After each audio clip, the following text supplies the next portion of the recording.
Have you ever come across a vegetable that looks like a miniature version of a cabbage? These tiny green orbs, known as Brussels sprouts, may look small, but they pack a punch in flavor and nutrition. In today's tour, we delve into the world of Brussels sprout farming, an industry that combines nature with cutting-edge technology to produce millions of tons of these little Brussels sprouts each year. Join us as we explore the meticulous techniques used in the Netherlands, one of the world's leading producers and exporters of Brussels sprouts, in this video.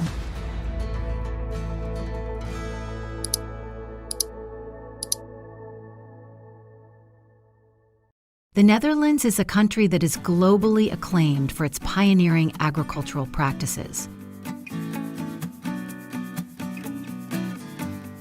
Despite having one of the lowest percentages of arable land per capita, the Dutch have become agricultural giants by embracing innovation. One key to their success is their use of high-tech solutions, such as optimized irrigation systems, greenhouse systems, and advanced seed development. In fact, the Netherlands exports about a third of the world's seed supply, a testament to their expertise and commitment to agricultural advancement. These high-quality seeds are the backbone of their abundant and consistent crop yields.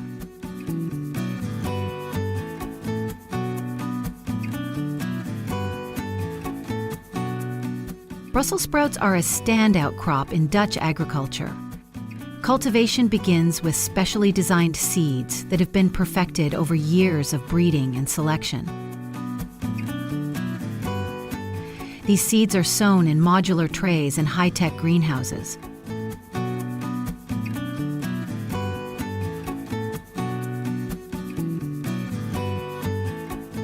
The process is fully automated. The trays are supplied with water and enriched with synthetic nutrients to give the seedlings a strong start.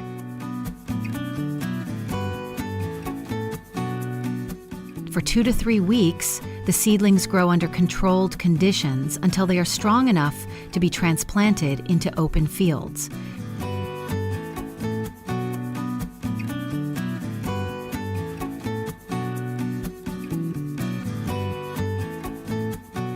Once the seedlings are ready, they are transported to the main cultivation areas where advanced machinery takes over the planting process. These machines are capable of planting 8 rows at a time, a feat that increases efficiency and uniformity in the planting process. The soil is meticulously prepared in advance to be loose and friable to ensure optimal root development.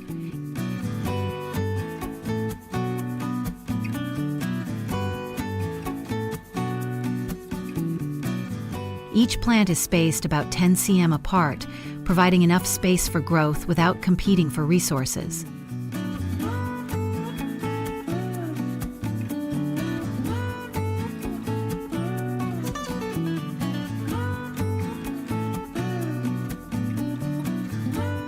An important factor in growing Brussels sprouts is implementing a drip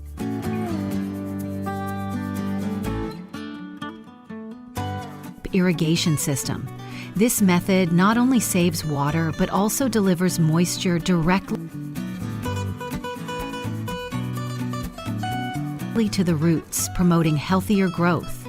Although Brussels sprouts are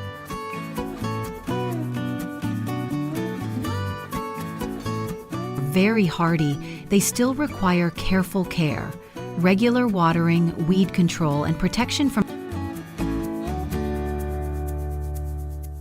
are all essential steps in the growing process.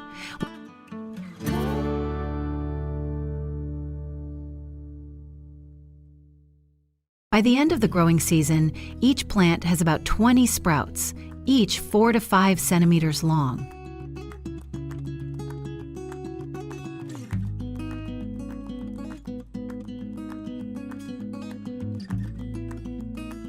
They look like perfect miniature cabbages clinging to the stalks.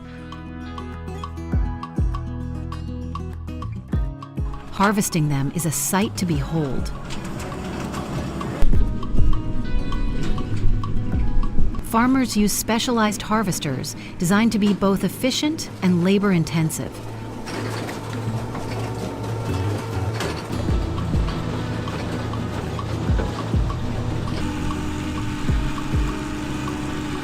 Workers sit on these machines as they sweep through the fields, cutting off the stalks and feeding them into a threshing unit that neatly separates the sprouts from the plant.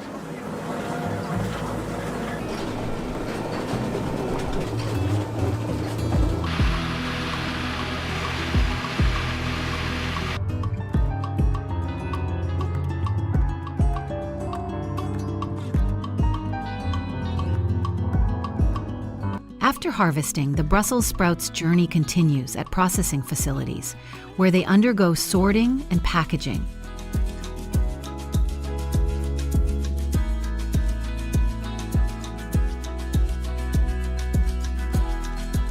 The sprouts are meticulously graded for size and quality before being placed into 1 kg mesh bags.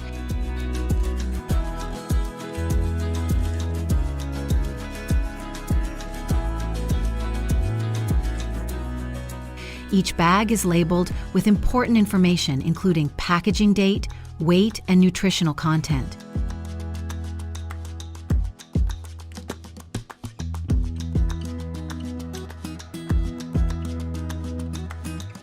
This attention to detail ensures that only the best products reach supermarket shelves around the world.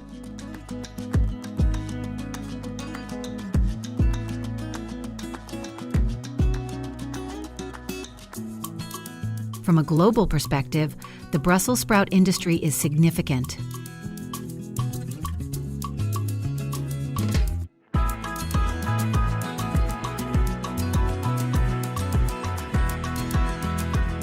In 2021, the top 3 exporting countries, Mexico, the Netherlands, and the United States, accounted for more than 82% of all international Brussels sprout sales.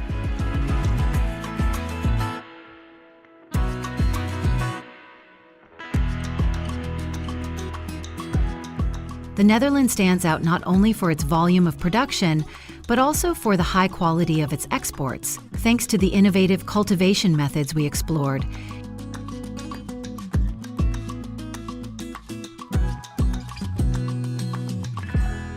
Their leadership also extends to seed production, cementing their influence on how Brussels sprouts are grown globally.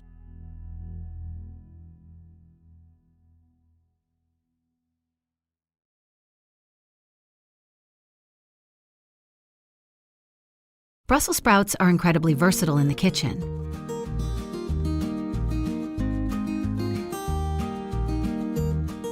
They can be roasted, grilled, steamed, or even eaten raw in salads. Some of the most popular recipes include roasted Brussels sprouts with bacon and maple syrup, or a refreshing Brussels sprout salad with cranberries and walnuts.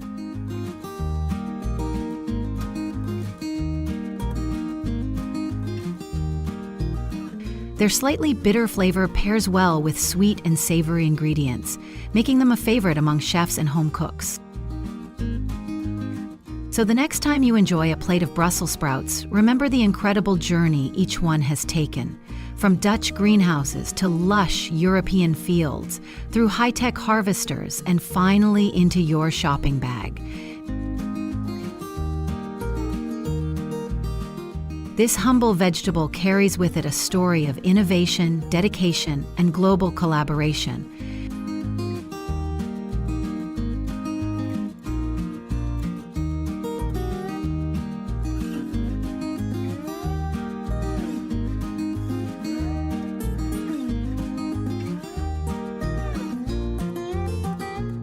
If you found this journey into the world of Brussels sprouts as fascinating as we did, don't forget to like this video, subscribe to our channel, and leave a comment below telling us your favorite way to enjoy Brussels sprouts.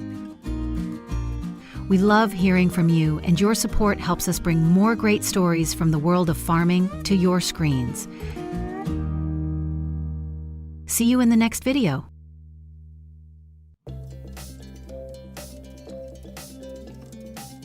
Blue agave is a plant native to the hot, dry climate of Mexico, which is where the world-famous drink tequila comes from. To get a drop of standard tequila, the blue agave plant needs at least 8 years to mature, with the core called the pina, the main ingredient that is fermented and distilled.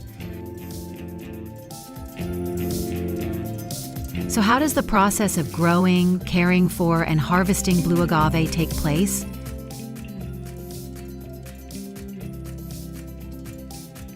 Let's explore the elaborate journey from the blue agave field to the tequila distillery.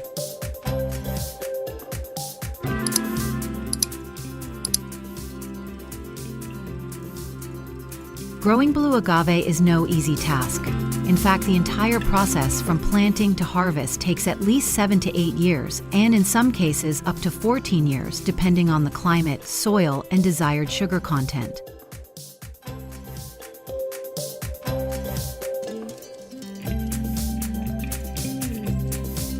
The plants are grown in nutrient-rich volcanic soil.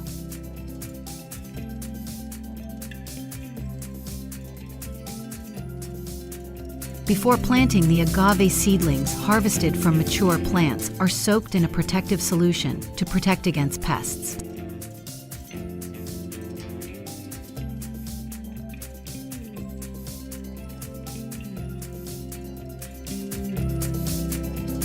Lime powder is often sprinkled around the planting site to repel insects and adjust the soil pH.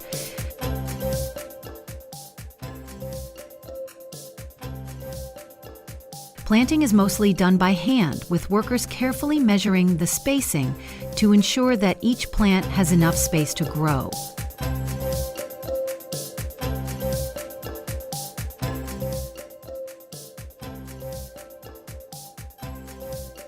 Over the years, as the agave matures, it develops long, spiny leaves.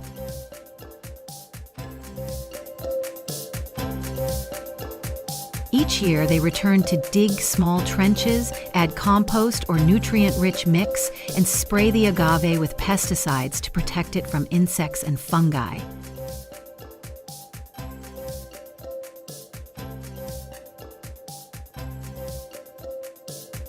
The agave itself is hardy and drought-resistant, but to achieve optimal quality for tequila, farmers must devote constant care to the plant.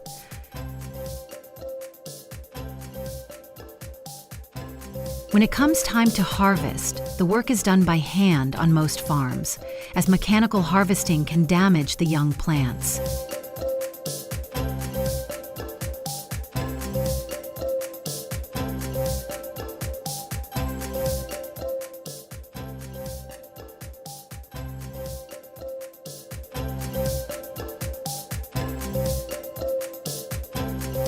Skilled workers, known as jimadoring, use a razor-sharp tool called a koa de jima, a circular blade mounted on a wooden handle.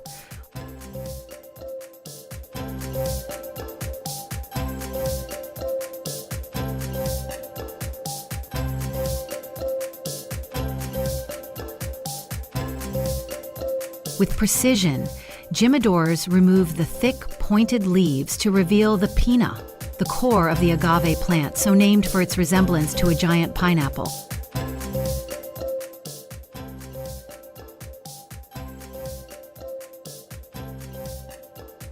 Each piña can weigh between 88 and 198 pounds, and an experienced jimador can harvest 100 to 300 agave plants a day.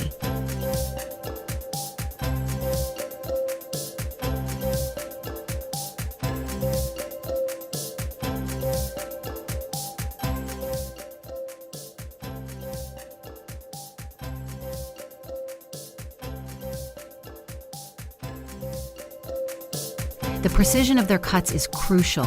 Removing too much plant material wastes fermentable sugars, while leaving behind bitter resin can ruin the flavor of the final tequila. Once harvested, the piñas are transported to distilleries, where the conversion into tequila begins. The first step is cooking.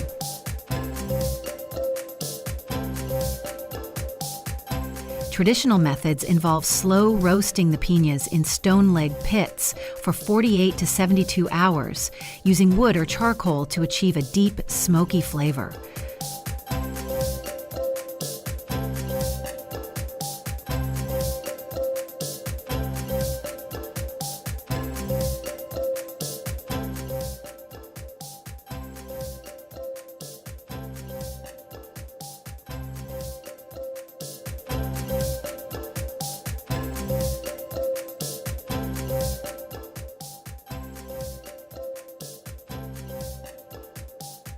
Modern distilleries may instead opt for steam ovens, which significantly reduce cooking times to 12 to 24 hours, although the flavor tends to be milder.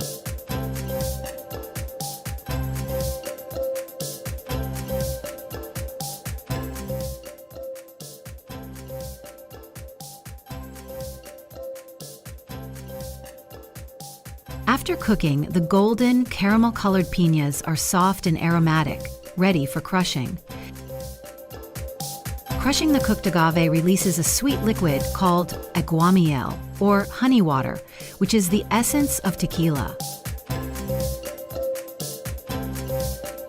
Some distilleries still use the age-old Tahona method, crushing the agave with a giant stone wheel, because of its ability to retain its natural flavor.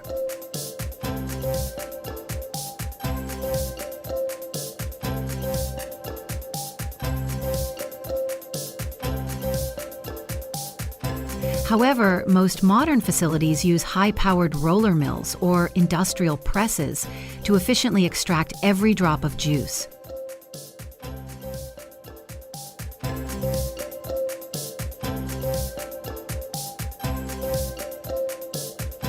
The liquid is then fermented, either in traditional wooden barrels with yeast suspended in air for 7 to 12 days, or in stainless steel tanks with commercial yeast for a faster 3 to 5 days.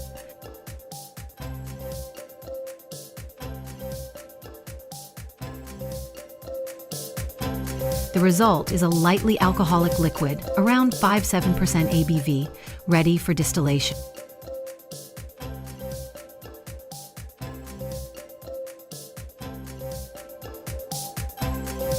Advanced distillation systems make the spirit more refined.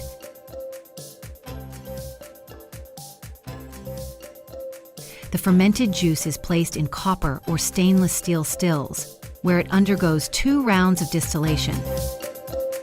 The first round creates a raw spirit called ordinario, and the second round refines it into clear tequila, reaching an alcohol content of between 38% and 55%.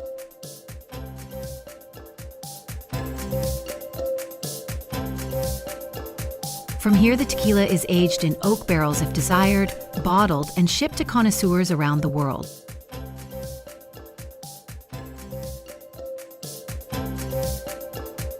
The aging of tequila is an art.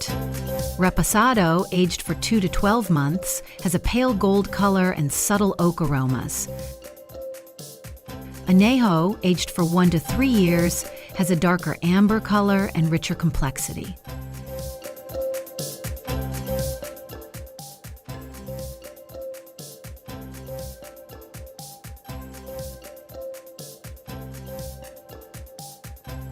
According to recent market data, Mexico alone produces more than 300 million liters of tequila annually, with exports to more than 120 countries.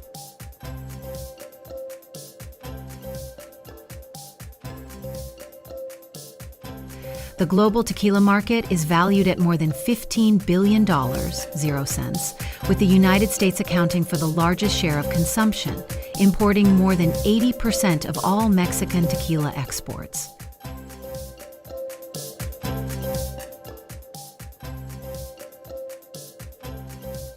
The growing popularity of agave has also encouraged experimentation with locally grown agave.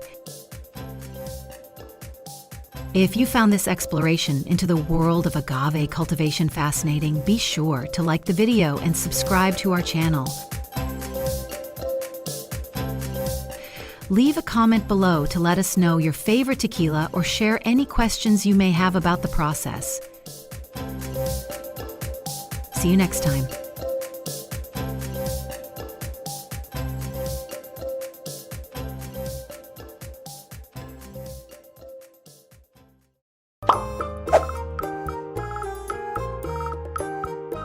Longan is a tropical fruit commonly known as dragon eye, originating from Southeast Asia and widely grown in countries such as Vietnam, Thailand, and China. In Vietnam alone, more than 80,000 hectares are dedicated to growing longan, yielding thousands of tons of longan each year.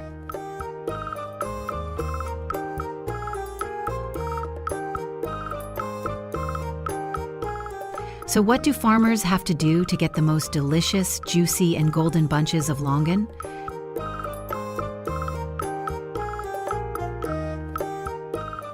Please join us in watching this interesting journey of caring for and harvesting longan in this video.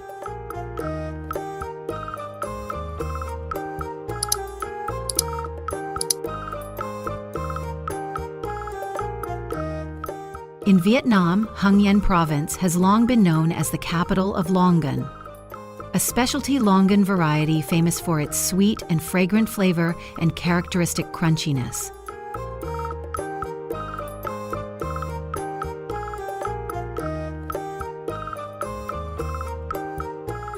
Thanks to the fertile soil conditions along the Red River and the humid tropical climate,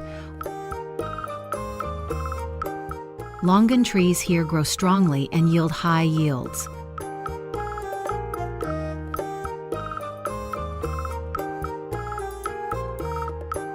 Longan cultivation usually begins with grafting or cuttings, a technique that accurately reproduces the good characteristics of a healthy mother tree and produces delicious fruit. Farmers will choose a healthy branch, peel off part of the bark, cover it with moist soil, and wait for roots to grow.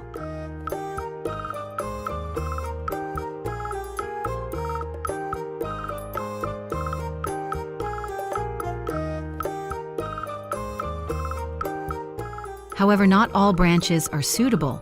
Branches that are too old or too young often have difficulty rooting. Therefore, it is necessary to choose branches with healthy green leaves and keep the environment moist to stimulate rooting.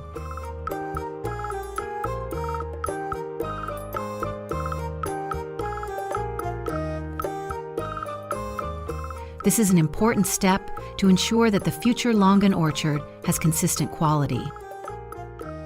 Once the roots have developed, the seedlings are planted in loose, well-drained soil mixed with organic fertilizer to increase nutrients.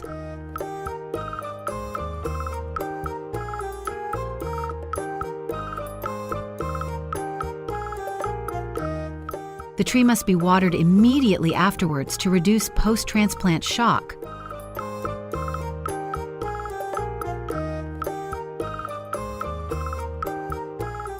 Longan trees grow best in tropical climates with plenty of sun, ideal conditions for sweet, fragrant fruit.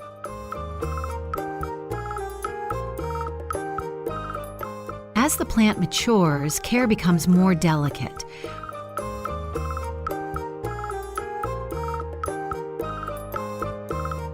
Regular watering is required, especially during the dry season, but do not overwater to avoid root rot.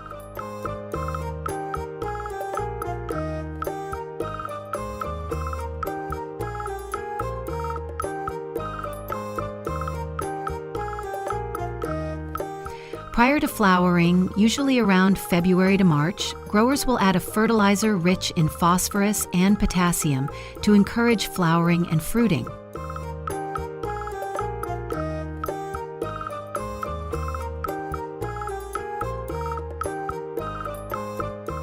Once the flowers bloom and the fruit forms, longan trees require constant care.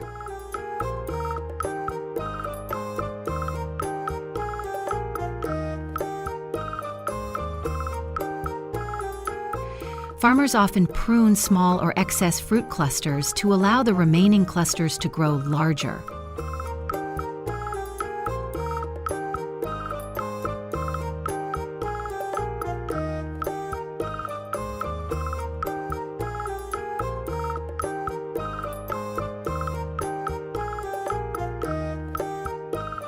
Pest control is also important.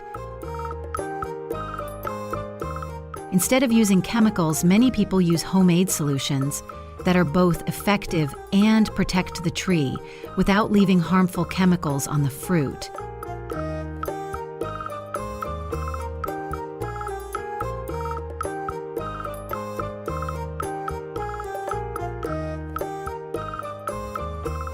Harvest season is the most anticipated time for every Longan grower.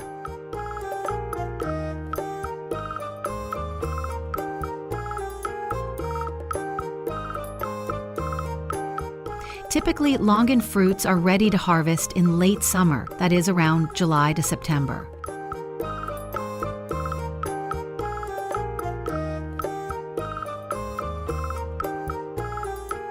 Each mature tree can produce between 50 and 200 kg of fruit per season.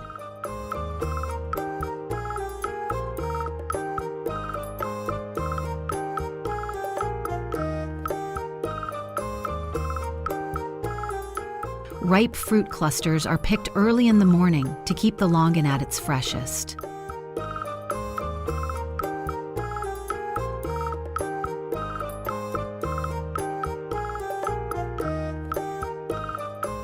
Farmers handpick the lower fruit clusters while using special tools or climbing the tree to pick the higher fruit clusters and place them in baskets, minimizing damage to the fruit.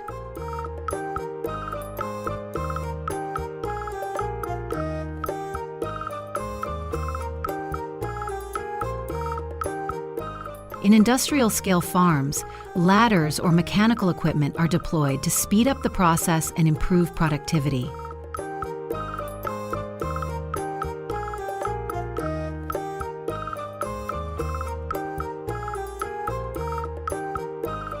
On average, 1 hectare of Longan orchard can produce up to 12 to 15 tons of fresh fruit per year, making it a highly profitable crop.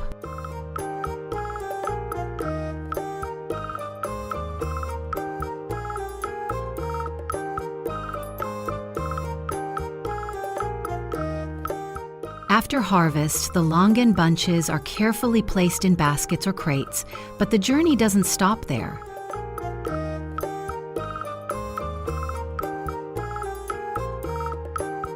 The fruit undergoes several post-harvest steps to ensure premium quality before reaching the market.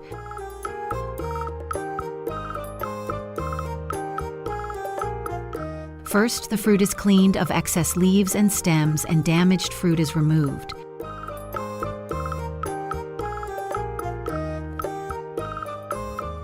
They are sorted by size and condition. Large, uniform, unblemished fruit are selected as the best.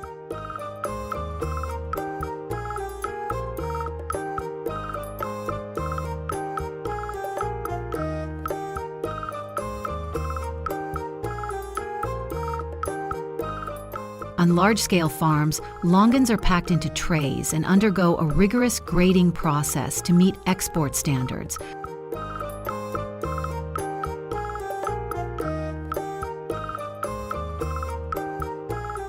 Only fruits that meet specific criteria for size, sweetness, and freshness are selected. They are then packed into specialized trays, each holding 5 to 10 kg, and securely sealed to protect them during transport.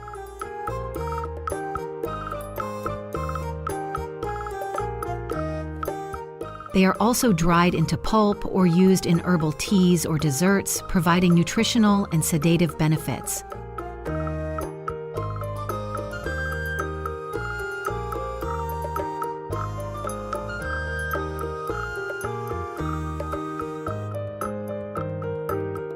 This versatility adds value to the crop and allows farmers to generate year-round income.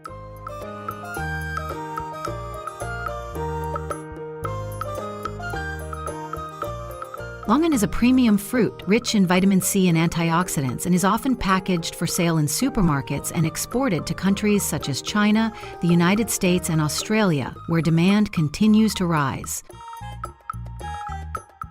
In 2023, Vietnam exported more than 120,000 tons of Longan, generating revenue exceeding $90 million, 0 cents.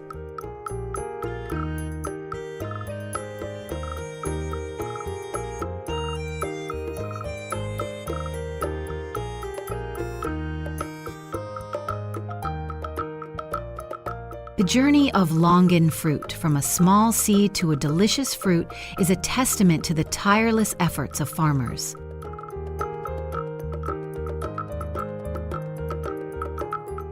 What do you think when watching this video?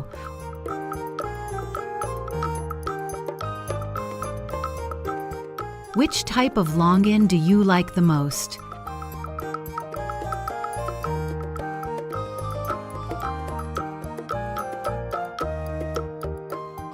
Leave a comment to share your opinion, and don't forget to like and turn on the notification bell so you don't miss the next videos.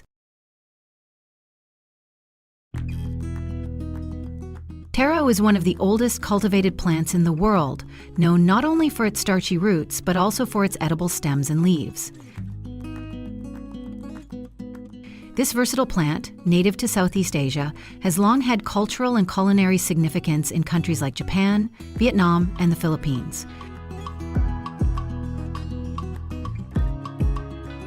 What sets taro apart from other vegetables is its ability to thrive in moist, sandy soil. And its versatile nature. Every part of the plant can be turned into a delicious dish. Discover the unique process of growing and harvesting taro in the video below.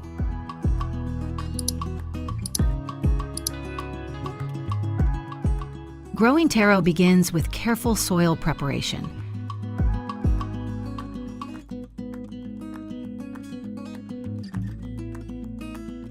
Because taro prefers sandy, well-drained soil, farmers often create raised beds to avoid waterlogging while still retaining the necessary moisture.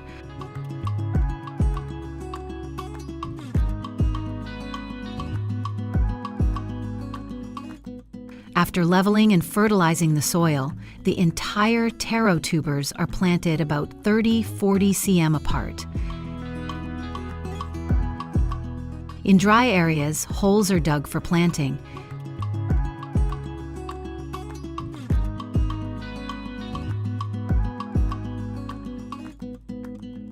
These tubers act as seeds, developing roots downward and stems upward. To help retain moisture and warmth, the beds are covered with a thin layer of mulch immediately after planting.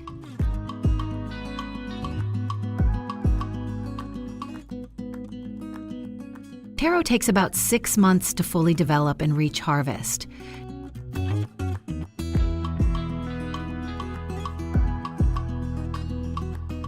During this period, farmers monitor and clear weeds to help the plants grow faster.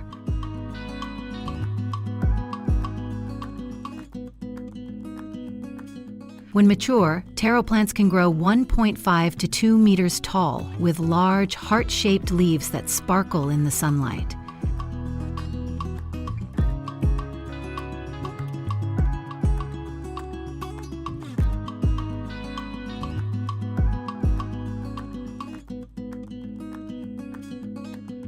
Once the tubers have grown to their full size, farmers begin harvesting.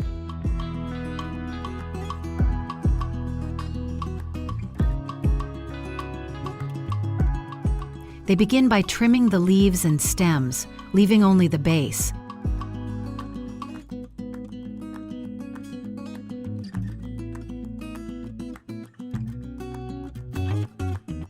Then, using their hands or hand tools, they pull each giant taro tuber out of the mud.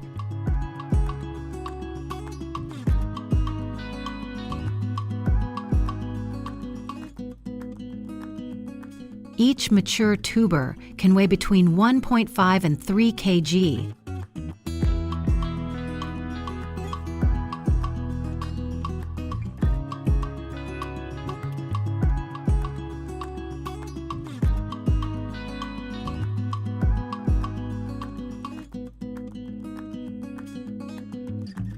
On large-scale farms, taro harvesting is assisted by modern machinery. Plows gently dig through the soil, bringing the taro tubers to the surface, making it easy for farmers to collect without manual digging. This process not only saves significant time and effort, but also minimizes losses due to broken or crushed tubers.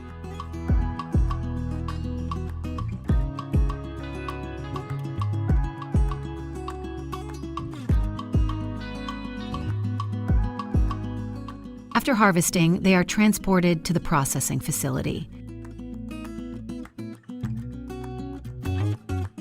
Here, the taro tubers are washed and the outer skin is removed.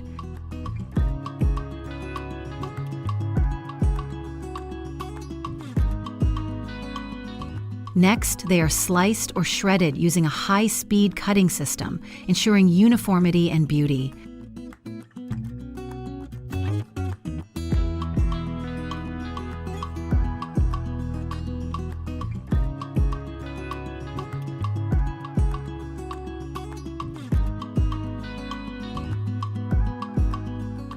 The slices are then quickly fried in a specialized fryer, which helps to preserve the natural flavor while limiting the amount of oil absorbed into the product.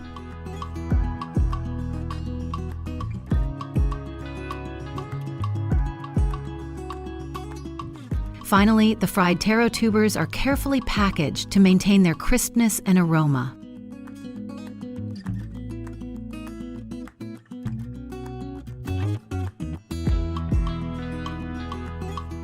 Today, taro is a familiar ingredient in Asian cuisine, especially favored for its characteristic fatty flavor.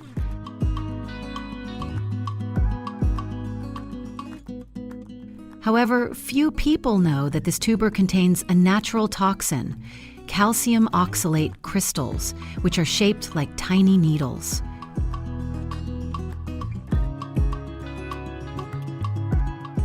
When eaten raw, these crystals can cause skin irritation, throat irritation, and even severe swelling. Therefore, taro must always be cooked thoroughly before use. One of the traditional ways of preparing taro in Vietnam and Japan is to steam it in a large pot lined with banana leaves. The process begins with washing the roots to remove dirt and sap, then rinsing thoroughly under running water to ensure hygiene.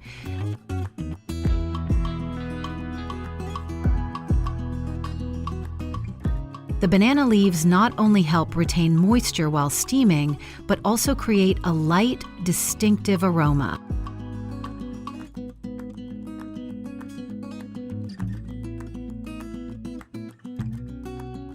After steaming for 30 to 40 minutes, the taro becomes soft, supple, and slightly sweet, ideal for eating whole or as a side dish for family meals. This is a way of preparing taro that both retains its natural flavor and is safe for your health. But the culinary journey doesn't stop there. Some taro is cut into small pieces and boiled with sweeteners and flavorings until the mixture thickens into a smooth paste.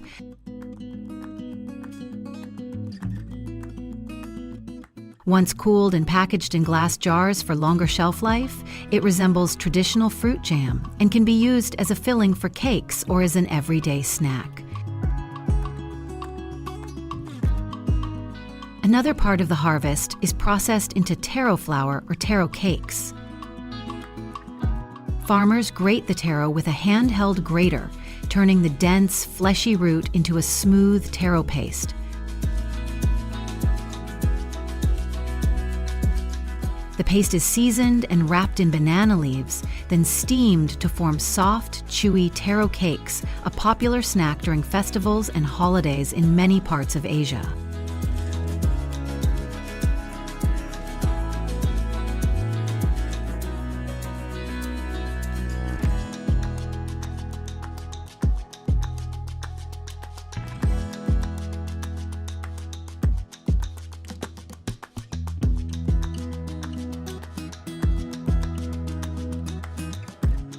At every stage of taro cultivation, from soil preparation to processing, there is a balance between tradition and innovation.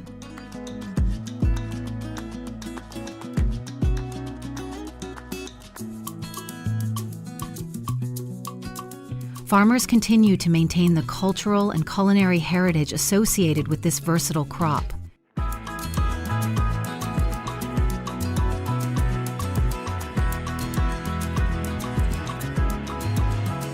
In Japan alone, more than 30,000 tons of taro are harvested each year, a testament to the enduring popularity of the crop and the dedication of its farmers.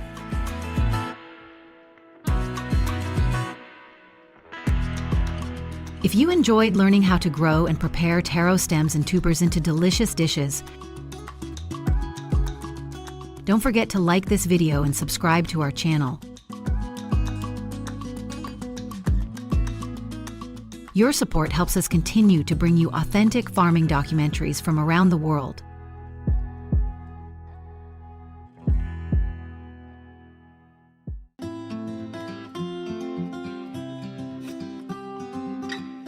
Have you ever wondered how the pure white rice grains in your daily meals are produced?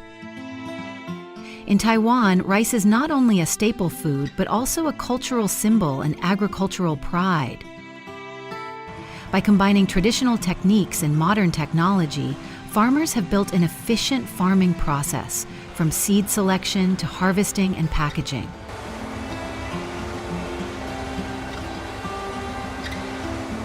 Let's explore the journey of creating each delicious soft grain of rice in the video below.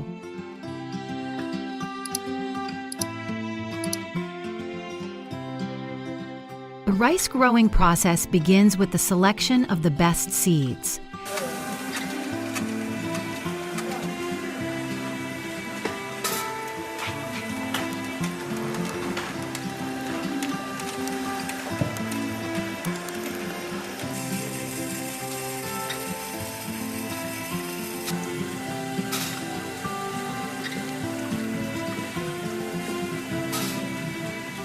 These seeds are soaked in clean water, which stimulates the germination process. After soaking, the seeds are drained and incubated in a warm, humid environment to promote germination.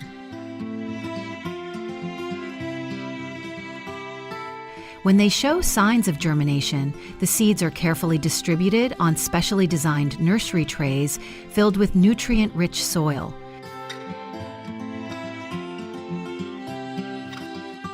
This environment provides optimal conditions for healthy rice seedlings or seedlings to grow.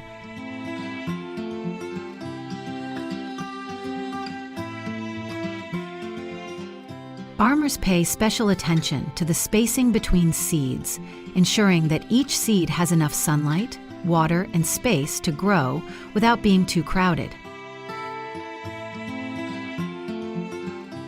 After about 7 days, the seeds begin to germinate and delicate green shoots begin to appear.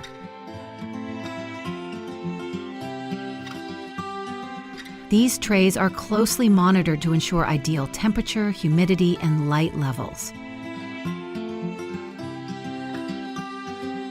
When the seedlings have reached the appropriate size for transplanting, the trays are neatly rolled into compact bundles and placed on conveyor belts for transport to the fields. This careful handling helps preserve the integrity of the young plants as they move to the next important stage of transplanting seedlings into flooded rice fields. In the fields, the soil has been meticulously plowed to begin planting the seedlings.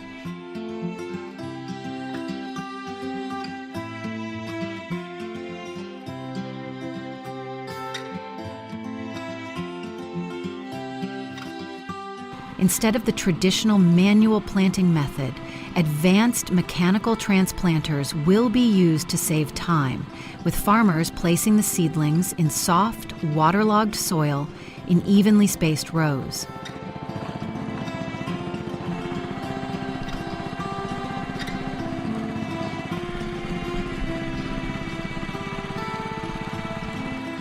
These machines automate a previously labor-intensive process, allowing seedlings to be planted efficiently and with high uniformity.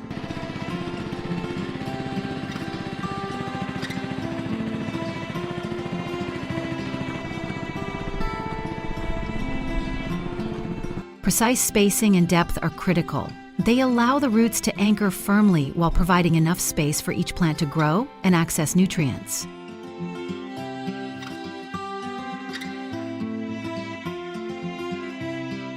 The transplanters glide over the muddy terrain, planting each row with mechanical precision, ensuring the entire field is covered with neat, uniform rows of young rice plants.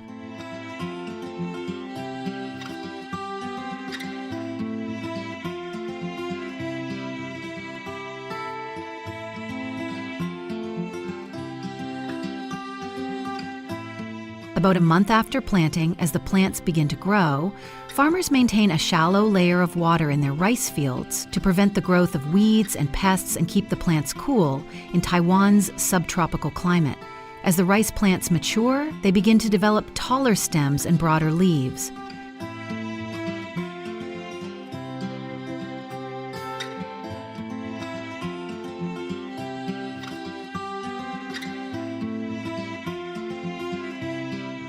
The fields, once sparsely populated with young seedlings, transform into lush green areas that sway gently in the wind.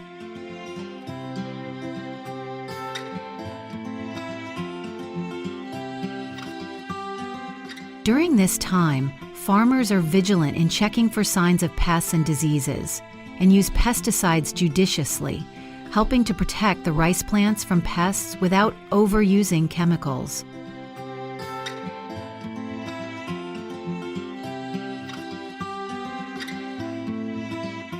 Emphasis is placed on weed removal, adjusting water levels, and fertilizing as needed to ensure healthy, uniform crop. After about 4 months of growth, the rice plant enters the harvest preparation stage. At this time, the rice stalks begin to turn yellow, the grains are large, round, and firm. When the bright green color gradually turns dark yellow, it signals that the rice is ready to be harvested. When harvest time comes, modern combine harvesters are brought into the fields to cut the stalks and separate the grain from the chaff.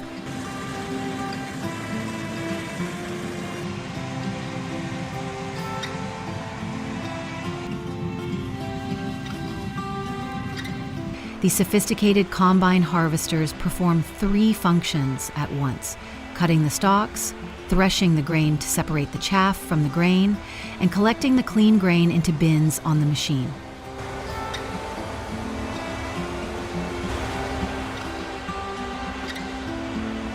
This efficient process reduces labor costs and minimizes grain loss.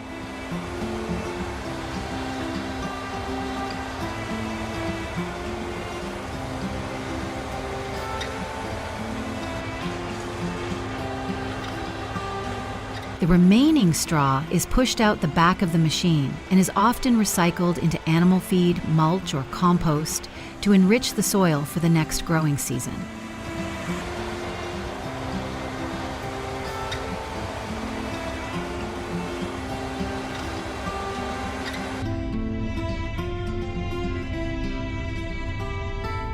After harvesting, the rice grains are transported to processing facilities for cleaning and milling.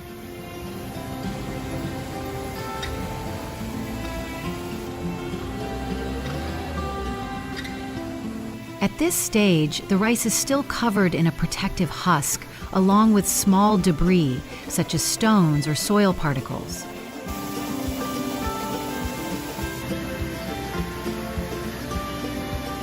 Industrial cleaners separate these impurities from the raw rice.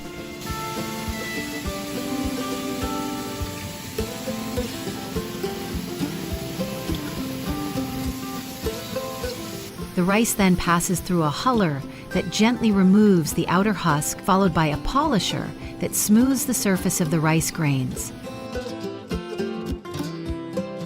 This polishing not only improves the appearance, but also enhances the cooking quality of the rice, making it fluffier and tastier when steamed. After milling, the rice is ready for packaging. The rice is carefully measured and packed into bags of various sizes, from large bags for wholesale distribution to smaller consumer bags for retail sale. Each bag is vacuum sealed or hermetically sealed to preserve freshness and protect the rice from moisture.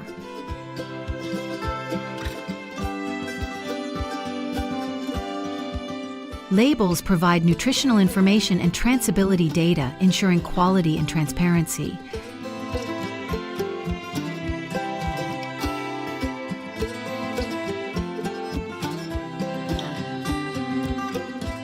In 2023, Taiwan produced more than 1.1 million tons of rice, of which more than 90% was consumed domestically, and the remainder was exported to markets across Asia and North America.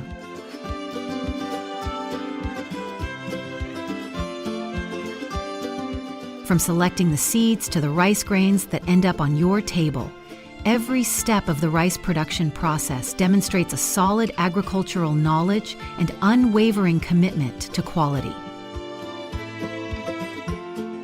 If you enjoyed this candid look at rice farming in Taiwan, be sure to like the video, subscribe to the channel, and turn on the notification bell so you never miss out on any interesting agricultural and food content. What other crops or farming techniques would you like to learn more about? Leave a comment below, and we'll see you in the next video.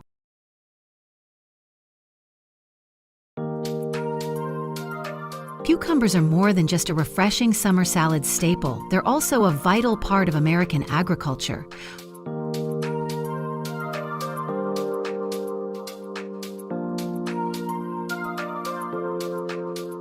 More than 1.44 billion pounds of cucumbers are grown and harvested each year, making the United States one of the world's leading cucumber producers. So how are these cucumbers grown, cared for, and processed to meet the huge demand? Follow their fascinating journey in the video below.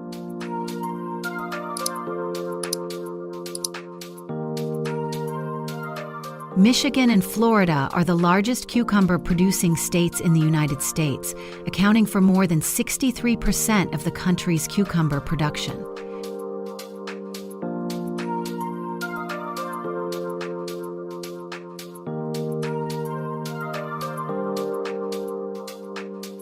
Thanks to fertile soil and ideal growing conditions, cucumbers grow quickly and produce high yields.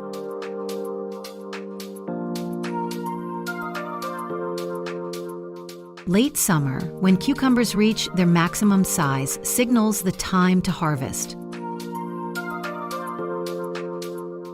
On small farms, hand harvesting is common, yielding 800 to 1,200 pounds per crop, a method favored in organic systems where fruit quality and minimal damage are top priorities. On large-scale farms in the United States, harvesting is mechanized.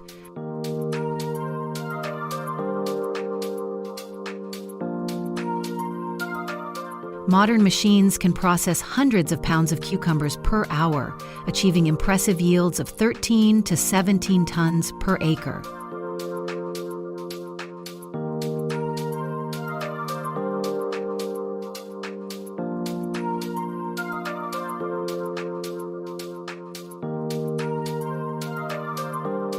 These machines allow for frequent harvesting every 2 to 3 days to ensure that cucumbers are picked at peak freshness before they become overripe, which would reduce their quality and market value.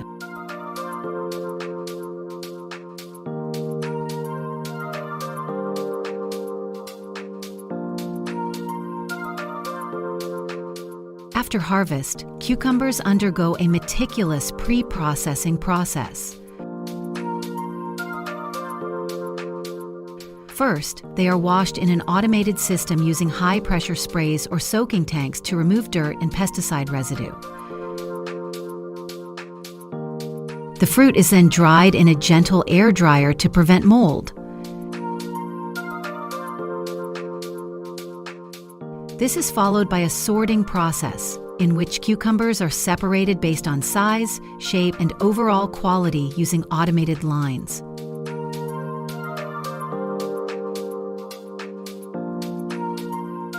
Any fruit that is out of shape or not up to standard is discarded to maintain uniformity and appeal.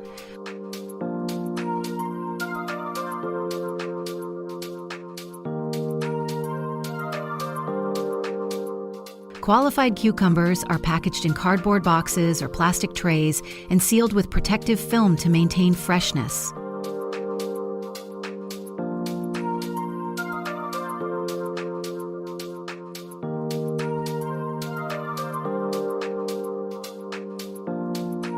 During transportation, a temperature control system keeps the product between 50 and 55 DGF, extending shelf life and ensuring that it arrives at the store in optimal condition.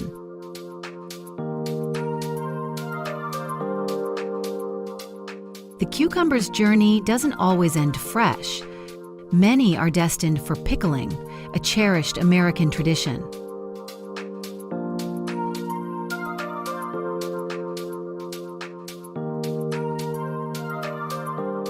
After harvest, cucumbers selected for pickling are sent to temporary facilities for cleaning.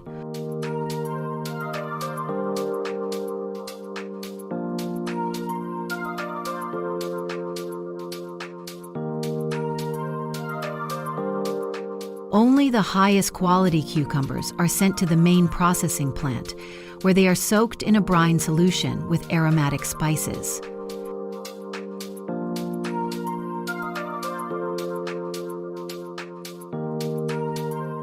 The pickling process typically lasts between 1 and 4 weeks.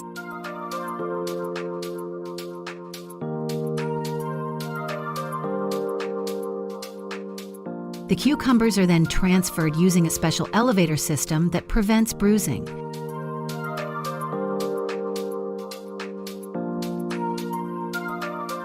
Depending on the final product, they may be sliced for jarring or left whole and packaged in glass containers filled with brine.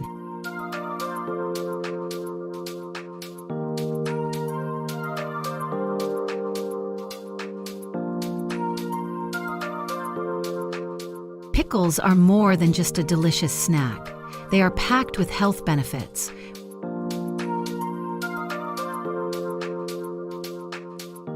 Rich in probiotics, they aid digestion, regulate blood sugar, reduce inflammation, and aid in weight management.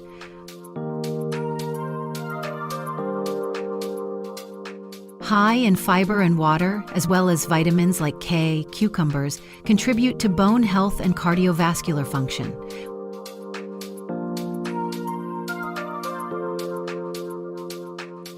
Whether fresh or pickled, cucumbers are a perfect blend of nutrition, flavor, and agricultural efficiency.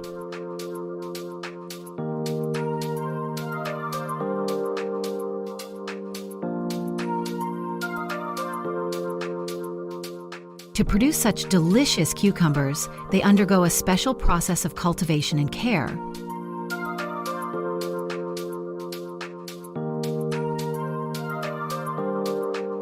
Cucumbers are planted in early spring. As the soil warms, farmers begin planting pre-soaked cucumber seeds in well-prepared soil that has been tilled and treated with compost or chemical fertilizer to optimize nutrients.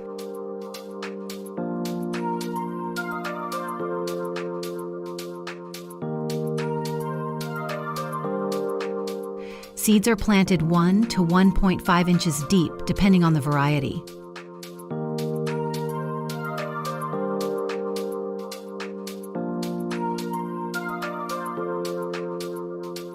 After planting, farmers erect stakes to serve as a climbing frame for the plant.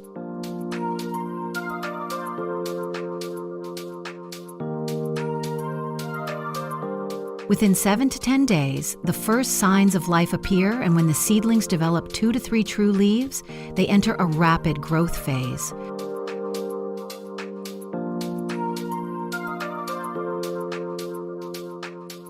Maintaining proper irrigation is important throughout the growing cycle. Farmers use advanced systems such as drip irrigation for smaller plots and sprinkler systems for large-scale fields, ensuring even water distribution and disease prevention.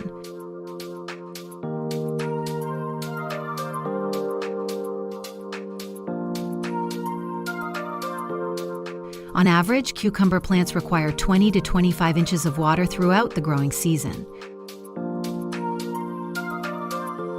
In addition to irrigation, regular weeding and integrated pest control also contribute to optimal plant health and yield.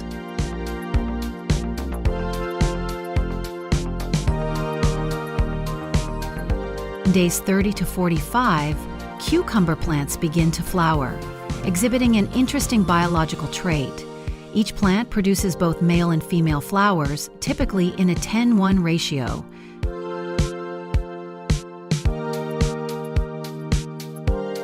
This promotes efficient pollination, which is essential for fruit development. Cucumbers typically reach harvest size between 50 and 70 days after planting, with fruits ranging from 6 to 9 inches long, depending on the variety.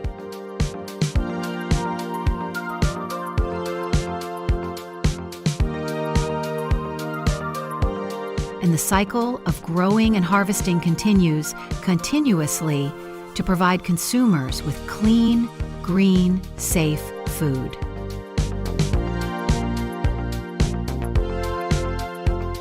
Here is the entire journey from planting, caring for, and harvesting cucumbers.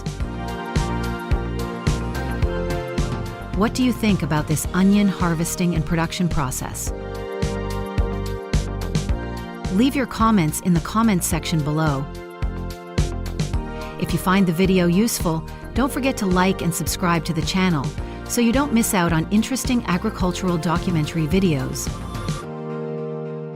Turn on the notification bell to be updated as soon as we release a new video. Thank you for watching and see you in the next content.